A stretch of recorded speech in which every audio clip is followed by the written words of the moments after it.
बिस्मिल्लाहिर्रहमानिर्रहीम, अस्सलाम वालेकुम जी। आज हम देखेंगे हिस्ट्री ऑफ साइकोलॉजी का सेकंड लेक्चर। कल हमने जो देखा था उसको जल्दी से रिवाइज कर लेते हैं।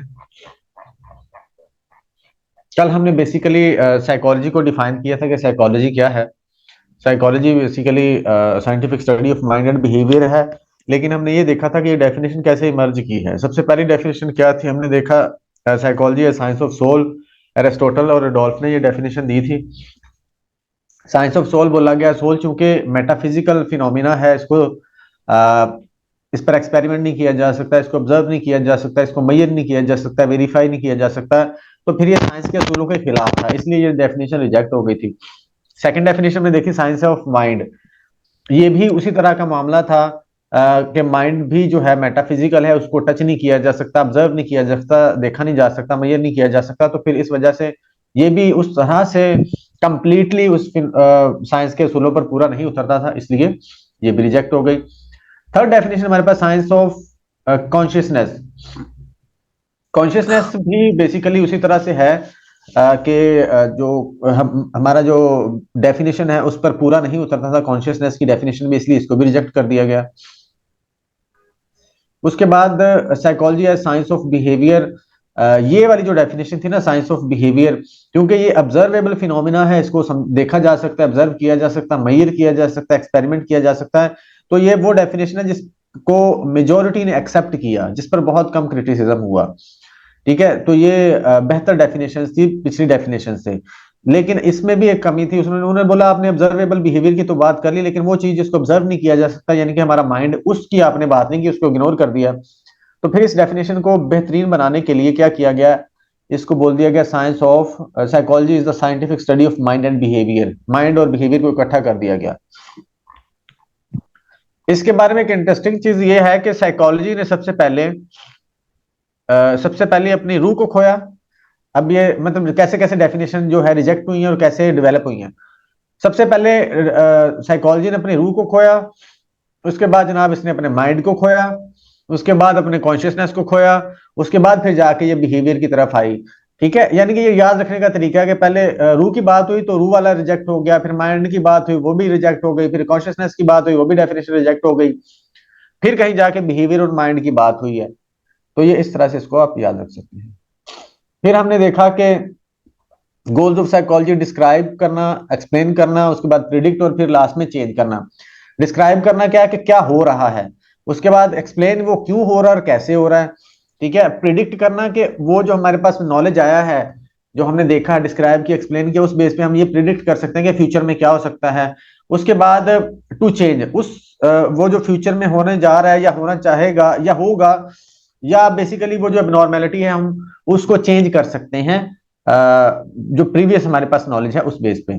तो चेंज करने के लिए वो अकॉर्डिंग टू आप सिचुएशन चलेंगे, अकॉर्डिंग टू जो भी चीज आप रिसर्च कर रहे हैं या किसी डिसऑर्डर को ट्रीट कर रहे हैं उसके अकॉर्डिंग। अब हम देखते हैं जी second lecture of history.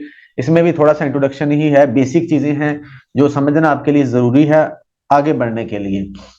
History को प्रॉपर स्टार्ट करने के लिए, या प्रॉपर स्टार्ट इंशाल्लाह कल से हो जाएगी। ये जो कल वाला और आज वाला लेक्चर तो इंट्रोडक्शन था आपकी बेस बनाने के लिए, ताकि वो आगे वाली चीजें समझने के लिए आसानी हो। आज हम देखेंगे पर्सपेक्टिव्स ऑफ साइकोलॉजी। साइकोलॉजी के अंदर कौन कौन से पर्सपेक्टिव्स हैं या पर्सपेक्टिव होता क्या है। The term psychological perspective refers to a particular view point of or framework. Particular, ये वाली इंपॉर्टेंट लाइन है यहां पर कि पर्टिकुलर एक फ्रेमवर्क होता है, एक व्यू पॉइंट होता है जिसके अकॉर्डिंग कोई किसी चीज को देखता है, कोई किसी टॉपिक को स्टडी करता है। That is basically perspective from which psychologist analyse and interpret human behaviour, thought and emotions. ये एक पर्टिकुलर व्यू पॉइंट या एक पर्टिकुलर तरीका होगा जिसके अकॉर्डिंग साइकोलॉजिस्ट चीजों को स्टडी करेंगे, बिहेवियर, थॉट और इमोशन वगैरह को, यानी कि बिहेवियर को स्टडी करेंगे या पर्सनैलिटी को study. Psychological perspective provide different lenses through which to understand and explain various aspects of human psychology। अब जब हम वो कहते हैं साइकोलॉजिकल पर्सपेक्टिव्स की बात करते हैं ना, जमा की बात करते हैं, यानी कि एक से ज्यादा पर्सपेक्टिव की बात करते हैं, तो फिर आपको डिफरेंट लेंसेज मिलते हैं, यानी कि डिफरेंट तरीके मिल जाते हैं स्टडी करने के। हम यहाँ पर चूंकि ह्यूमन बिहेवियर की बात कर रहे हैं, तो पर्सपेक्टिव जो है ना बेसिकली एक जनरल टर्म है, ये हर जगह पर जिस फील्ड में आप यूज कर रहे हैं उसी के अकॉर्डिंग होगा। हम यहां पर बात कर रहे हैं बिहेवियर की, तो बिहेवियर को वो कहते हैं कि जब पर्सपेक्टिव की बात की जाती है कि कोई खास पर्सपेक्टिव होगा तो उसका मतलब एक खास जाविये से आप उसको देख रहे होंगे। तो जब हम डिफरेंट पर्सपेक्टिव्स की बात करते हैं तो इसका मतलब आपके पास डिफरेंट जाविये आ गए, डिफरेंट लेंसेज आ गए उस चीज को देखने के, that is perspective. There are several major psychological perspectives, each with its own theoretical assumptions. Different psychological perspectives हैं जिसमें हर एक का अपना अपनी assumptions हैं, methodologies हैं, areas हैं, ठीक है। Some researchers focus more on one specific school of thought, such as the biological perspective, while other take a more eclectic approach. कुछ लोग ऐसे होते हैं जो सिर्फ एक ही पर्सपेक्टिव को लेके चलते हैं, मिसाल के तौर पर जैसे बायोलॉजिकल पर्सपेक्टिव हो गया, सोशल पर्सपेक्टिव हो गया, कॉग्निटिव पर्सपेक्टिव हो गया। लेकिन कुछ लोग ऐसे होते हैं जो बिहेवियर को स्टडी करने के लिए एक से ज्यादा पर्सपेक्टिव को यूज कर रहे होते हैं। अच्छा, उसके बाद no single perspective is better than another, instead each simply emphasise different aspects of human behaviour. वो कहते हैं कि कोई एक जो पर्सपेक्टिव है ना, आप उसको ये नहीं कह सकते कि ये बेस्ट है या यही सही सही पर्सपेक्टिव है, ठीक है।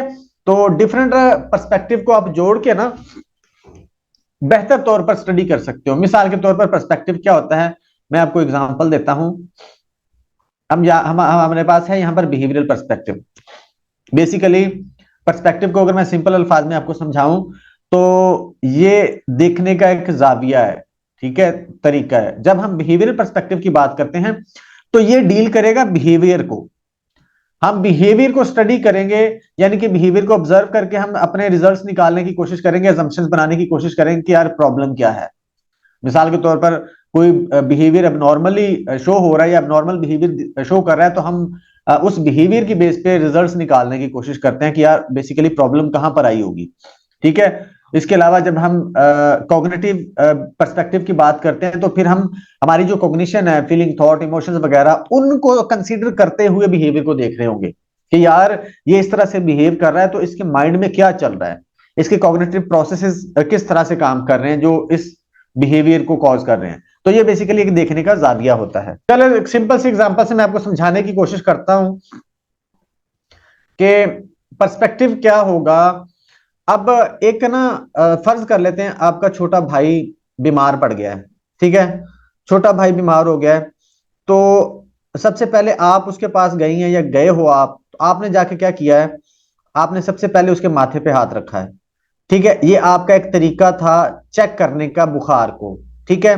उसके बाद आपके फादर आते हैं, आपके वाले साहब आते हैं, वो आके तो उसका बाजू पकड़ते हैं, उसकी नब्ज चेक करते हैं, ठीक है, या उसकी कलाई को पकड़ के चेक करते हैं। ये उनका तरीका था चेक करने का बुखार को। फिर आपकी मदर आती हैं, मदर आपकी हॉस्पिटल में काम करती है, डॉक्टर थी, उन्होंने क्या किया, उन्होंने वो थर्मामीटर लेके आई, वो बुखार चेक करने वाला जो होता है उसको उन्होंने उसके मुंह में रखा, ठीक है, और चेक किया कि कितना बुखार है। ये उनका तरीका था चेक करने का, ठीक है। फिर कोई और आ जाता है बुखार को चेक करने के लिए, कोई और तरीके से वो पूछता है कि यार आपको चक्कर तो नहीं आ रहे, आपका सर दर्द कर रहा है कि नहीं कर रहा, ठीक है, आपका कुछ खाने को दिल कर रहा है। ये उसका तरीका है चेक करने का। हर बंदा अपने हिसाब से चेक कर रहा है, तो इसका मतलब है कि हर बंदा अपने पर्सपेक्टिव से देख रहा है उसको, बुखार को, ठीक है। यही बेसिकली पर्सपेक्टिव है कि जब हम किसी चीज को कंसीडर करते हैं या कोई बिहेवियर हमने स्टडी करना होता है ना, तो उसको स्टडी करने के लिए हमने कोई ना कोई तरीका इख्तियार करना होता है, वो तरीका ही बेसिकली पर्सपेक्टिव होता है, ठीक है। मिसाल के तौर पर अगर कोई डिप्रेशन है ना, डिप्रेशन का शिकार है, तो आप साइकोलॉजी के स्टूडेंट में से एक देखेगा कि यार देखो उसके ना ब्रेन केमिस्ट्री में क्या फर्क पड़ा है, उसके कौन से जो न्यूरोट्रांसमीटर हैं वो इफेक्ट हुए हैं, इसको जो डिप्रेशन में चला गया। ये उसका पर्सपेक्टिव है देखने का। एक कहता है कि यार इसको देखो, इसको कोई सदमा तो नहीं लगा, इसको कोई ट्रॉमा तो नहीं है, ठीक है, वो उसका तरीका है, वो सोशल फैक्टर आ जाएगा उसका, ठीक है, सोशल पर्सपेक्टिव वो उसका तरीका देखने का, ठीक है। तो इसी तरह से फिर आप ह्यूमनिस्टिक पर्सपेक्टिव देखते हैं, फिर आप एवोल्यूशनरी पर्सपेक्टिव भी देखते हैं, साइकोडायनेमिक पर्सपेक्टिव, यानी कि देखें कि कहीं उसको कोई बचपन का ट्रॉमा तो नहीं है या उसके अनकॉन्शियस में कोई चीजें दबी तो नहीं हुई। ये मतलब कि अलग अलग जाविया होता है देखने का, दैट इज पर्सपेक्टिव। अब डिफरेंट पर्सपेक्टिव्स को देख लेते हैं। Structuralism and functionalism have since been replaced by several dominant and influential approaches to psychology. Structuralism and functionalism भी दोनों ना पर्सपेक्टिव ही हैं चीजों को देखने के, लेकिन इसको ना मॉडर्न जो पर्सपेक्टिव की आप कह सकते हैं कि लिस्ट है उसके अंदर इसको एज अ पर्सपेक्टिव नहीं काउंट किया जाता है, इसको हिस्टोरिकल पर्सपेक्टिव समझा जाता है कि हिस्ट्री के पॉइंट ऑफ व्यू से इसको इंपॉर्टेंस दी जाती है। So while one could argue that structuralism and functionalism represent historical perspectives within the broader history of psychology, they are not typically categorized as perspectives in contemporary psychological discourse. इसको आजकल मतलब नहीं उस तरह से काउंट किया जाता है पर्सपेक्टिव्स के अंदर. Instead they are recognised as foundational schools of thought that have contributed to the development of modern psychological theories, कि जिन्होंने बेस प्रोवाइड की थ्योरीज की. अब डिफरेंट पर्सपेक्टिव्स को देख लेते हैं जो ज्यादा आप कह सकते हैं मेजर हैं या जिनको ज्यादा डिस्कस किया जाता है. साइकोडायनामिक पर्सपेक्टिव, ये एक तरीका है पर्सनैलिटी को स्टडी करने का. साइकोडायनामिक पर्सपेक्टिव, इसके अंदर हम पर्सनैलिटी को कैसे स्टडी करते हैं वो देखते हैं. The psychodynamic perspective is a psychological approach that emphasises the role of unconscious process. जब आप ना किसी पेशेंट को फर्ज करें आपके पास कोई पेशेंट आता है, तो सबसे पहले आपको पर्सपेक्टिव डिफाइन करना पड़ेगा कि आप कौन से पर्सपेक्टिव के अकॉर्डिंग उसको देखेंगे या अंडरस्टैंड करेंगे. ठीक है, मिसाल के तौर पर आप कहते हैं जी, आप पहले डिसाइड कर लेते हैं पेशेंट को देखते ही, या आप कोई थोड़ी सी हिस्ट्री ली तो आपने डिसाइड कर लिया कि मैंने डायनामिक पर्सपेक्टिव के अकॉर्डिंग इसको देखना है. तो फिर आप क्या देखते हो, आप उसका अनकॉन्शियस प्रोसेसेस को चेक करते हो, अर्ली चाइल्डहुड एक्सपीरियंसेस के बारे में उससे बात करते हो. ठीक है, उसके बाद इंटरपर्सनल रिलेशनशिप की बात करते हो, शेपिंग ह्यूमन बिहेवियर, जो कि बिहेवियर को शेप करने में हेल्प करते हैं, पर्सनैलिटी को, मेंटल हेल्थ को. It originated from the theories of Sigmund fried. ये सिगमंड फ्राइड की थ्योरीज पर मतलब के कंसिस्ट करता है. ठीक है, उसके बाद developed in the early 90s with the work of Sigmund Freud emphasising the unconscious mind and early experiences. Unconscious mind और अर्ली एक्सपीरियंस की बात करता है. ये Freud psychoanalysis was the original psychodynamic theory, but the psychodynamic approach as a whole is includes all the theories. इसमें और भी बहुत सी थ्योरीज हैं जिसमें जो यानी कि इस पर्सपेक्टिव को फॉलो करते हुए जो थ्योरीज दी गई हैं, उनमें एरिक्सन है, एडलर है, योंग है. ठीक है, ये लोग भी, इनकी थ्योरीज भी साइकोडायनामिक पर्सपेक्टिव या साइकोडायनामिक स्कूल ऑफ थॉट के अंदर ही आती है. ठीक है, इसी पर्सपेक्टिव के अंदर आती हैं. तो ये बेसिकली बताने का मकसद ये कि अगर आपके पास पेशेंट आता है तो आप फर्ज करें ये तय कर लेते हैं कि मैंने साइकोडायनामिक पर्सपेक्टिव के अकॉर्डिंग ही इसको डील करना है, तो फिर आप उसके अनकॉन्शियस पे फोकस करते हो, अर्ली चाइल्डहुड एक्सपीरियंस की बात करते हो, उसके रिलेशनशिप्स की बात करते हो. ठीक है, उसके सेक्सुअल एस्पेक्ट को देखते हो, क्योंकि साइकोडायनामिक जो पर्सपेक्टिव है वो इन्हीं सारी चीजों को देखता है, इन्हीं सारी चीजों पर फोकस करता है. जब आप इसकी बात करेंगे तो फिर आप बिहेवियरल पर्सपेक्टिव की तरफ नहीं जा सकते जब आपने एक तय कर लिया. लेकिन चूंकि हमने ऊपर बात की है कि ये कोई एक पर्सपेक्टिव जो है, ये एक तरीका, ये नहीं कह सकते कि यही बेस्ट है, इसी को सिर्फ अप्लाई करें. आप एक से ज्यादा भी अप्लाई कर सकते हैं. जैसे आप साइकोडायनामिक को भी कंसीडर करें, साथ आप बिहेवियरल पर्सपेक्टिव को भी कंसीडर कर लें, यानी कि उसको भी उसके अकॉर्डिंग भी देखें पेशेंट को, साथ ह्यूमनिस्टिक पर्सपेक्टिव को भी ले लें, साथ कॉग्निटिव पर्सपेक्टिव को भी ले लें, ये आपकी मर्जी है.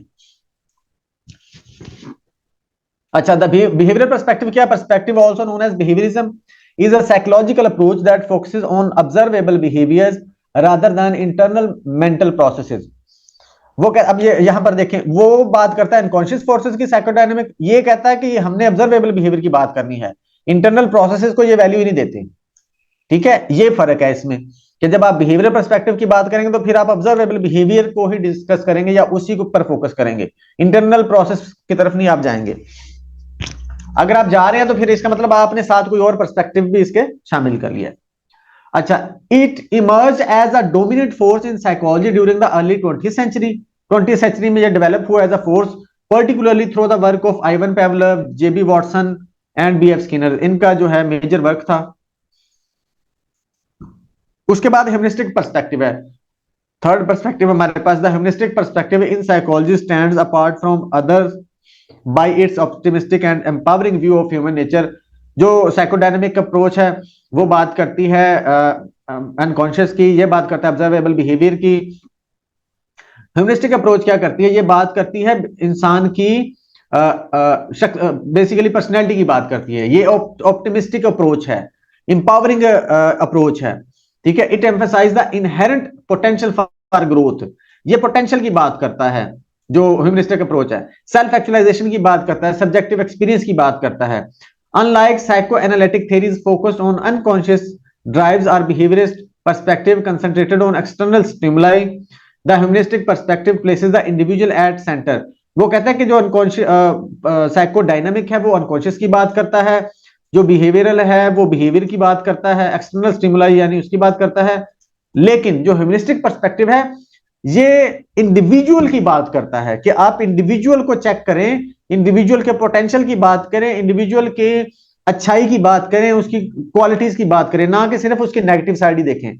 जो बिहेवियरल पर्सपेक्टिव और जो साइकोडायनेमिक पर्सपेक्टिव है, दोनों नेगेटिव, इसको माना जाता है कि नेगेटिव अप्रोचेज हैं ये, जबकि ह्यूमनिस्टिक जो अप्रोच है या पर्सपेक्टिव है, ये पॉजिटिव पर्सपेक्टिव माना जाता है, या ऑप्टिमिस्टिक। अच्छा, हाईलाइटिंग देयर यूनिक एक्सपीरियंसेस, वो यूनिकनेस की बात करता है, values and capacity for conscious choice, कि वो चॉइस की बात करता है, फ्री विल की बात करता है humanistic perspective. Emerge in the 1950s and 1960s as a reaction to behaviourism and psychoanalysis. Behaviourism और साइकोएनालिसिस के आप कह सकते हैं रिएक्शन में ये डेवलप हुआ या उसके जवाब में आया। Carl Rogers and Abraham Maslow are primary figures. ये दोनों बेसिकली इंपॉर्टेंट मेजर जो कंट्रीब्यूटर्स हैं ह्यूमनिस्टिक पर्सपेक्टिव के, कार्ल रोजर और अब्राहम मैस्लो। नेक्स्ट हमारे पास है कॉग्निटिव पर्सपेक्टिव। इसमें कॉग्निटिव जो प्रोसेसेस है उसकी बात होगी। The cognitive perspective in psychology focus on the internal mental processes that influence our thoughts, emotions and behaviours. ये हमारे इंटरनल मेंटल प्रोसेसेस की बात करेगा, उसी को डिस्कस करेगा, उनको कंसीडर करते हुए ये देखेगा कि हमारी थॉट्स, इमोशंस और बिहेवियर्स कैसे इफेक्ट हो रहे हैं। It explores how we perceive, learn, remember, solve problem and make decisions. ये सारी चीजें डिस्कस करेगा कि ये हम कैसे परफॉर्म करते हैं। This perspective delve into the working of our internal mental machinery. उसके बाद to understand how we navigate the world, कि हम कैसे वर्ल्ड के अंदर नेविगेट करते हैं, चीजों को अंडरस्टैंड करते हैं, परफॉर्म करते हैं। Became prominent around the 1950s and 1960s as a response to behaviorism. Key figures include Jean Piaget and Aaron Beck. ये मेजर इसके थे कंट्रीब्यूटर्स। इनमें वो दूसरा भी है, लेव विगोस्की भी इसके अंदर आता है। Biological perspective. बायोलॉजिकल पर्सपेक्टिव के अंदर क्या होगा? The biological perspective in psychology explores the psychological and neurological basis of human behaviour.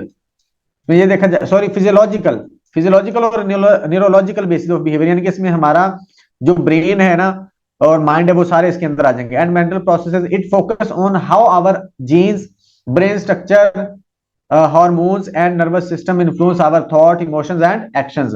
हमारे जो हार्मोन्स हैं, हमारा ब्रेन, हमारी ब्रेन स्ट्रक्चर, हमारी जीन्स और हमारा जो नर्वस सिस्टम है, ठीक है, ये किस तरह से हमारे बिहेवियर पर इफेक्ट होते हैं, इमोशंस पर, फीलिंग्स पर, थॉट्स पर कैसे इफेक्ट होते हैं, ये बायोलॉजिकल पर्सपेक्टिव में देखा जाता है। जब ब्रेन को स्टडी किया जाएगा, बॉडी को स्टडी किया जाएगा, उसके मैकेनिज्म को स्टडी किया जाएगा, तो फिर आप बायोलॉजिकल पर्सपेक्टिव को फॉलो कर रहे हैं। मिसाल के तौर पर आप डिप्रेशन के पेशेंट को आप देखना चाहते हैं कि यार ये इसके जो ब्रेन केमिस्ट्री है उसमें क्या इफेक्ट हुआ है, या न्यूरोट्रांसमीटर किस तरह से इफेक्ट हुए हैं, या कौन से न्यूरोट्रांसमीटर की वजह से इसको डिप्रेशन कॉज किया है, तो फिर आप इसका मतलब बायोलॉजिकल पर्सपेक्टिव यूज कर रहे हैं वहां पर। While physiological psychology dates back to the early experimental psychology, the more integrative biological neuroscientific perspective emphasizing genetic and brain structures, genetics की बात करता है, brain structure की बात करता है, became dominant in later part of 20th century। 20th century के अंदर ये prominent हुआ था। evolutionary perspective, evolutionary perspective क्या है? While Charles Darwin evolutionary theory dates to the 19th century, its application to psychology as an evolutionary psychology। evolutionary psychology basically ये होता है कि वक्त के साथ साथ कैसे चीजें डेवलप करती हैं, दैट इज एवोल्यूशन। ठीक है, जैसे डार्विन ने थ्योरी ऑफ एवोल्यूशन दी थी ना, उसने बोला कि वक्त के साथ साथ चेंजेस आते हैं हमारे ना कायनात के अंदर, हर जानदार के अंदर चेंज आते हैं, कायनात के अंदर चेंज आते हैं, हर चीज के अंदर चेंज आते हैं वक्त के साथ साथ, दैट इज एवोल्यूशनरी पर्सपेक्टिव। तो इसमें ये देखा जाएगा कि कैसे टाइम टू टाइम चीजें चेंज होती हैं, कैसे इफेक्ट करती हैं। उसके बाद है socio cultural perspective. Socio cultural perspective में क्या होगा? Gained prominence in the latter half of 20th century, emphasising the influence of social interaction. इसमें बात होगी सोशल इंटरेक्शन की, कल्चरल प्रैक्टिसेस की और एनवायरमेंटल कॉन्टेक्स्ट की। एनवायरमेंट की बात होगी, आपके सोसाइटी की बात होगी, आपके कल्चरल प्रैक्टिसेस, कल्चर की बात होगी इसके अंदर। सोशो कल्चरल पर्सपेक्टिव यानी कि आपकी सोसाइटी की, सोशल एनवायरनमेंट की या कल्चर की बात होती है basically. On individual behaviour and cognitive processes, इसमें यह देखा जाता है कि आपका इन्वायरमेंट जो है आपकी पर्सनैलिटी को कैसे इफेक्ट करता है, आपके बिहेवियर को कैसे इफेक्ट करता है, या आपके बिहेवियर को या डिसऑर्डर को कैसे कॉज करता है आपका इन्वायरमेंट या आपका कल्चर। ये इस पर्सपेक्टिव के अंदर देखा जाता है। अगर आप इन्वायरमेंट को देख रहे हैं या इन्वायरमेंट को स्टडी कर रहे हैं तो फिर आप सोशियो कल्चरल पर्सपेक्टिव के अकॉर्डिंग चल रहे हैं। एग्जाम्पल देख लेते हैं तमाम पर्सपेक्टिव्स की, ताकि आपको ये और अच्छे से क्लियर हो जाए। हम कंसीडर करते हैं एंग्जाइटी बिफोर पब्लिक स्पीच। आपने स्पीच करनी है स्टेज पे जाके, उससे पहले आपको एंग्जाइटी होती है। अब ये वाली जो प्रॉब्लम है ना एंग्जाइटी वाली, या आप नर्वस फील करते हैं, आपने प्रेजेंटेशन देनी हो या आपने स्टेज पे जाके बोलना हो, तो उससे पहले आप नर्वस फील करते हैं, एंग्जाइटी फील करते हैं। अब वो उस सिचुएशन को सामने रखते हुए हम इन तमाम पर्सपेक्टिव को देखेंगे कि अगर आपने इन तमाम पर्सपेक्टिव के अकॉर्डिंग इस जो प्रॉब्लम को आपने अगर स्टडी करना है तो कैसे करेंगे, ठीक है, और अच्छे से आपको अभी समझ आ जाएगा इन तमाम पर्सपेक्टिव से। अगर आप कहते हैं जी मैंने बायोलॉजिकल पर्सपेक्टिव के अकॉर्डिंग इस चीज को स्टडी करना है कि जो है पब्लिक स्पीकिंग से पहले या स्टेज पर जाने से पहले या प्रेजेंटेशन के लिए जाने से पहले एंग्जाइटी क्यों होती है, बायोलॉजिकल पर्सपेक्टिव के अकॉर्डिंग इसको कैसे स्टडी किया जाएगा। A biologist might explain anxiety before public speaking in terms of physiological factors such as the activation of the sympathetic nervous system leading to increased heart rate, sweating and other bodily responses. वो कहता है कि जो ये होगा ना biological perspective वाला बंदा, वो देखेगा फिजियोलॉजिकल फैक्टर्स, जिसमें क्या होता है एक्टिवेशन ऑफ सिंपैथेटिक सिस्टम, हमारा सिंपैथेटिक नर्वस सिस्टम जो है वो एक्टिव हो जाता है। फिर क्या होता है leading to increase heart rate, जिसकी वजह से हमारा हार्ट रेट बढ़ता है, स्वेटिंग होना शुरू हो जाती है, ठीक है। उसके बाद दूसरे बॉडीली रिस्पॉन्स आते हैं। They might also consider genetic predisposition और इम्बैलेंसेज इन न्यूरोट्रांसमीटर। अब वो कहता है कि इसमें जेनेटिक पर्सपेक्टिव भी हो सकता है, फैक्टर भी हो सकता है, ठीक है, यानी कि जेनेटिकली आपको ये चीज मिली हो कि आप एंग्जाइटी फील करते हो। उसके बाद न्यूरोट्रांसमीटर के अंदर इनबैलेंस भी हो सकता है, जिसकी वजह से आप एंग्जाइटी फील कर रहे हैं, लाइक सेरोटोनिन और dopamine that contribute to anxiety disorders, जो कि एंग्जाइटी डिसऑर्डर को कॉज करते हैं। तो जब एंग्जाइटी का मतलब आपको हो रही है ना, तो बायोलॉजिकल पर्सपेक्टिव वाला बंदा आपके नर्वस सिस्टम को भी देखेगा, ठीक है, उसके बाद आपकी न्यूरोट्रांसमीटर की केमिस्ट्री को भी देखेगा, आपके जेनेटिक्स को भी कंसीडर करेगा। उन तमाम चीजों को कंसीडर करते हुए फिर आपको बताएगा कि प्रॉब्लम कहां पर आ रही है। अब इसी सिचुएशन को अगर साइकोडायनेमिक पर्सपेक्टिव वाला बंदा देखेगा तो कैसे देखेगा। From a psychodynamic perspective anxiety before public speaking could be seen as stemming from unconscious conflict और unresolved issues from childhood. Psychodynamic वाला कहेगा कि यार ये जो है ना, इसको एंग्जाइटी होती है ना, ये लाजमी कोई ना कोई इसके कॉन्फ्लिक्ट्स हैं जो अनकॉन्शियस में इसने दबा रखे हैं, या अनरिजॉल्व्ड इश्यूज हैं चाइल्डहुड के उसके।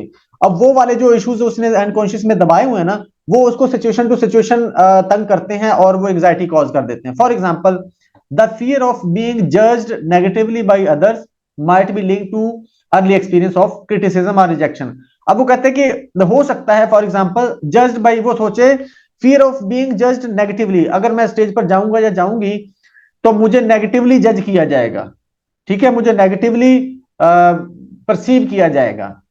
अब ये क्या करेगा, might be link too early experience of criticism और रिजेक्शन, ये रिजेक्शन और क्रिटिसिज्म के साथ जुड़ी हुई सिचुएशन है, ठीक है। अब ये क्या करेगी, leading to defence mechanism like repression और डिस्प्लेसमेंट। फिर आपको ये जो सिचुएशन है ना, ये फिर आपको किसकी तरफ ले जाएगी, डिफेंस मैकेनिज्म की तरफ, जब आप एंग्जाइटी फील करते हैं। अब ये साइकोडायनेमिक पर्सपेक्टिव था। अब आ जाते हैं बिहेवियरल पर्सपेक्टिव के अकॉर्डिंग इस सिचुएशन को हम कैसे स्टडी करेंगे। अब behavioural psychologist might explain anxiety before public speaking as a learned response to certain stimuli. वो कहते हैं ये जो एंग्जाइटी हो रही है ना, ये लर्न रिस्पांस है, ये लर्न किया है उस बंदे ने या उस बंदी ने किसी तरीके से। They might suggest that the past negative experience with public speaking. अब वो कैसे लर्न किया है, पहले माजी के अंदर हो सकता है कि वो स्टेज पर गया हो या गई हो और अच्छा परफॉर्म ना किया हो, जिस वजह से उसको एम्बेरसमेंट हुई हो, ठीक है।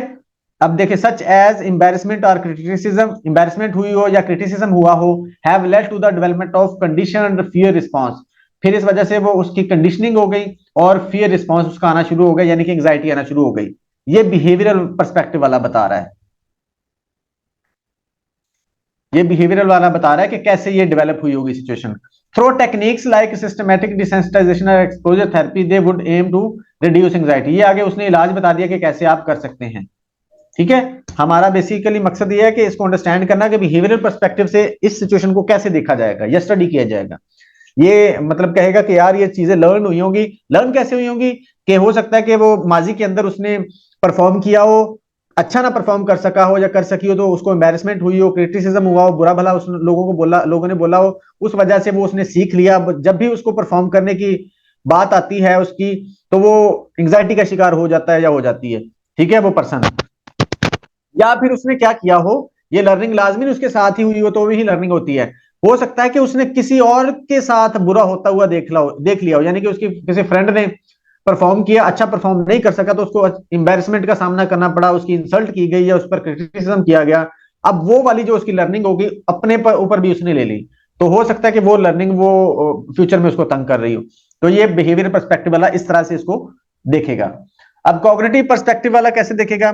From a cognitive perspective, anxiety before public speaking could be attributed to irrational beliefs or distorted thinking pattern. For example, the individual might catastrophize, imagining the worst possible outcome of their speech.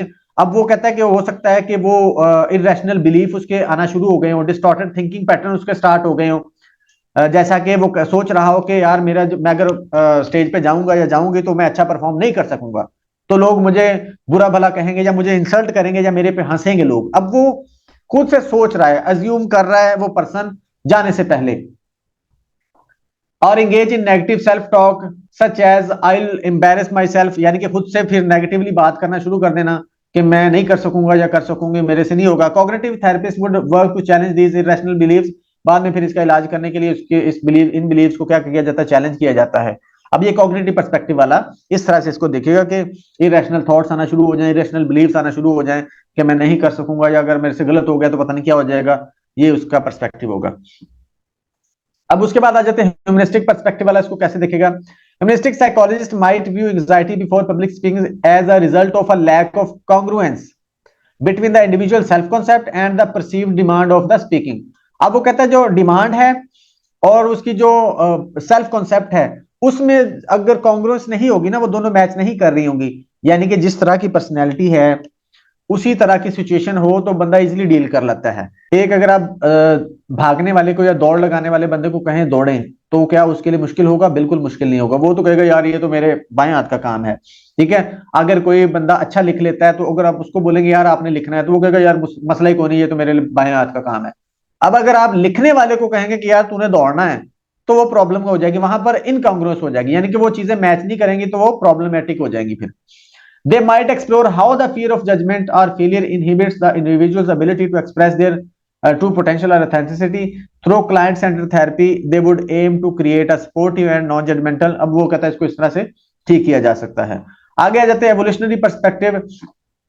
ये बंदा कैसे देखेगा? From an evolutionary perspective, anxiety before public speaking could be seen as a manifestation of the human predisposition to avoid situations.